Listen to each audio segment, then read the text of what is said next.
Thank you, Tammy. Tammy lives in Somerset, Kentucky, which is in the 5th Congressional District, and your congressman is 88 years old. I mention that a lot. It's not so much his age, but his views. Anyway, my name is Ned Millersdorf. For those unfamiliar with me, I have been a poverty lawyer for 44 years in Prestonsburg, Floyd County, Kentucky. And there were other events going on today, Democratic events that I was invited to, but why am I here? Well, the Democratic Women's Club has pretty important to me. In 1982, I met a particular coal miner's daughter that I decided I wanted to marry the night I met her. And we got this idea in 1989 that maybe she ought to run for the Kentucky Court of Appeals. And at that time, her last name was Stumbo.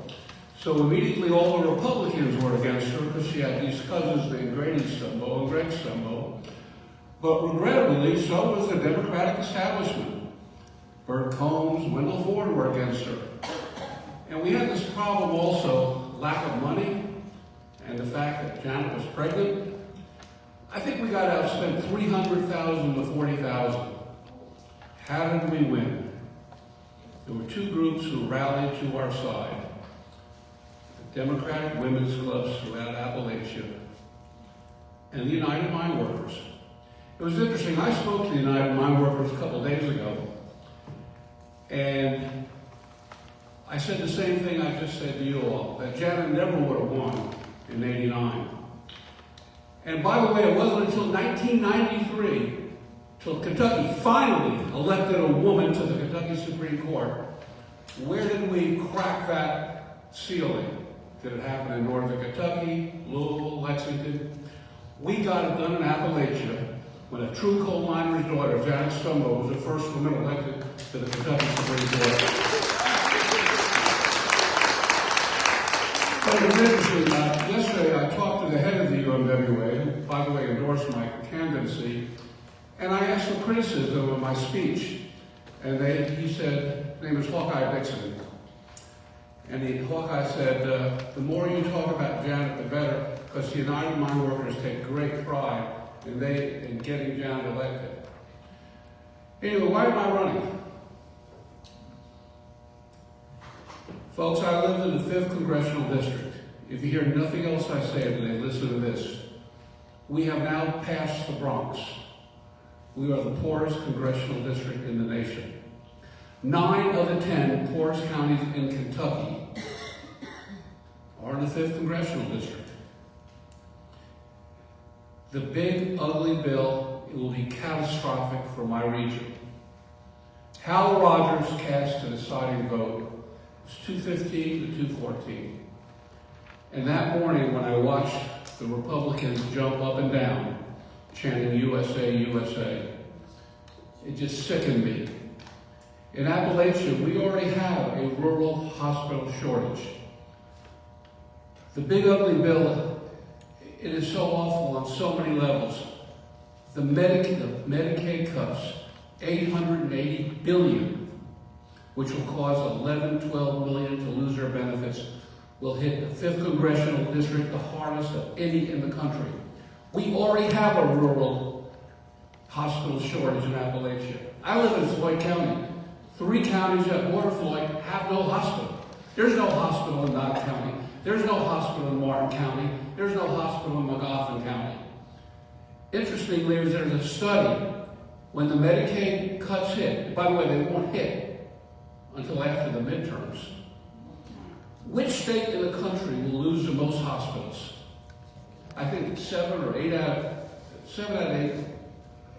About 8 Americans live in California, right? One would expect California would lose the most. They're going to lose 35 hospitals. Kentucky's slated to lose 36. They've already closed one in Lincoln. They're not expanding in Moorhead, which is in my district. Hal Rogers voted for that. And if you come to Appalachia, the greatest public servant we ever had was Carl D. Perkins. If you go to Hyman, Kentucky, there's a beautiful statue of Carl D. He had a great relationship with President Kennedy and President Johnson. and there's a listing of all his legislative achievements. Every one of them is being voted down today. Why are the Republicans doing that? Cutting popular programs.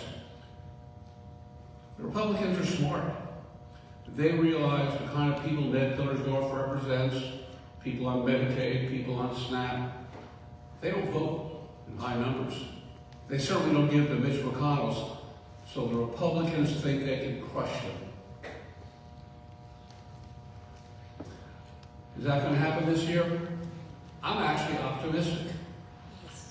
We should not ignore these special elections that are going on. The country has finally woken up to the danger of Donald Trump and what the Republicans are doing.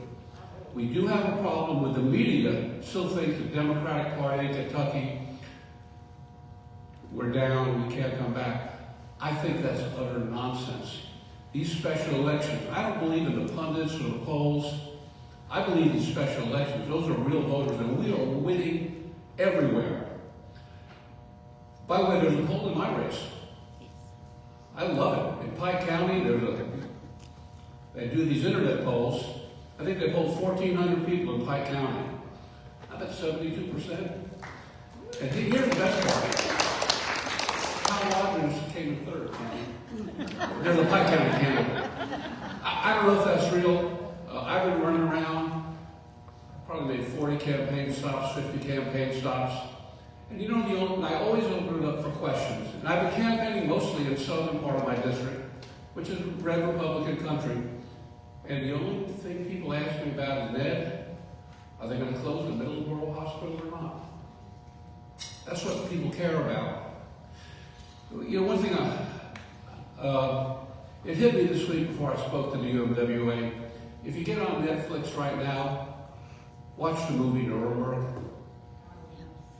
The point of that movie is, how did a democratic Germany transform into a brutal dictatorship? And the famous line of that movie is, because the people there let it happen. We currently have a president who is demanding that the media, who he says is giving unfair coverage of this Iran debacle, that they should be prosecuted for treason, putting the media in jail. They're talking about putting ICE agents at polling places. The president is talking about running for a third term, canceling the midterms. Watch Nuremberg. If you watch Nuremberg, you will see of the heroism of how Franklin Roosevelt rushed in to really save democracy in Europe and maybe here at home. I want to say one nice thing about Donald Trump. He did something this week that I actually agreed with. There was a ceremony in the White House this week about Rodney Edmonds being awarded Congressional Medal of Honor for his heroism while a prisoner at the Bad Orb POW camp in Germany. I have encyclopedic knowledge about Rodney Edmonds. And what Edmonds did was, as the war was winding down and Hitler became more consumed with killing as many Jews as possible, he sent the word out, let's put the Jews in the Nazi POW camps on trains, taken to concentration camps. Rodney Edmonds heard that news on a bitterly cold night. He got all 1,200 prisoners together, probably 40, 50 were Jews, and his famous words were, "We're not doing that." The next morning, Edmonds brought all 1,200 of those courageous U.S. prisoners out, and with a gun to his head, he defiantly said, "We're all Jews. You can kill us all, but you will be prosecuted because you are committing war crimes." By the way, one of those prisoners standing there was a malnourished 20-year-old from Brooklyn, New York, with frostbite. It's my father, Stanley Tillersdorf. And if my father was here today, he would say, we got to resist. There are times. We are at a tumultuous time now with an out-of-control president. And if you think the Republicans are going to courageously stop him, I suggest probably you're visiting one of these marijuana dispensaries. My advice to all of you is, Rodney Evans was right. We need to elect Democrats up and down the ballot, as Tammy said, clean house, because this year we're not doing that. Thank you very much.